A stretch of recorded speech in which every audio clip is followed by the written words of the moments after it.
அமைதி காக்க வேண்டும். இந்த நேரம் அமைதி காக்க வேண்டும், ஆர்ப்பரிக்க வேண்டும். எப்போது தெரியுமா? தேர்தல் என்று ஆர்ப்பரிக்க வேண்டும், கோபப்பட வேண்டும். தேர்தல் என்று உன்னை தேடி வருவார்களே நம்முடைய சகோதரர்கள், அப்போது அவரை மீது கோபப்படுங்கள்.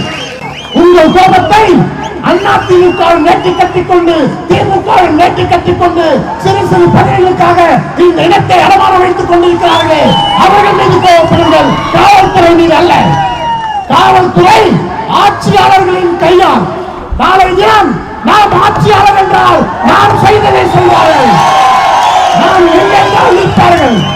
ஆக அவர்கள் என்றுமே ஆட்சியாளர்கள் பக்கம். ஆக நாம் செய்ய வேண்டியது ஆட்சியாளராக மாற வேண்டியது. அதற்கு முதற்கட்டம் நீங்கள் விழிப்புணர்வு பெற வேண்டும். அன்புக்குரிய சகோதரர்களே, அனைவருக்கும் நேரம் ஆகிவிட்டது. இன்னும் இந்த ராமநாடு விஷயமாக எங்களுக்கும் பல்வேறு காவல்துறை ஆய்வாளர்களும் பேச வேண்டியிருக்கிறது. ஆகவே இங்கே வந்திருந்த அன்பு தோழர்கள் அனைவரும் அமைதியாக, ஆர்ப்பரிப்பு இல்லாமல் அமைதியோடு வீடு செல்லுங்கள். எந்த ஒரு பிரச்சனையும் ஈடுபட வேண்டாம். அடுத்த கூட்டத்திற்கு வரும்போது சத்தியமாக மது அருந்தாமல் வருங்கள். அதே நேரத்தில் வருகின்ற தேர்தல் காலத்தில் ஜாதியனாக பாருங்கள். ஜாதிய கூட்டத்திற்கு போவது மட்டும், மாநாட்டுக்கு போவது மட்டும் ஜாதிய பணி அல்ல. தேர்தலிலே ஜாதிக்காரனுக்கு வாக்களிப்பதுதான் உங்களுடைய ஜாதிய பணி என்று கூறி விடைபெறுகிறேன்.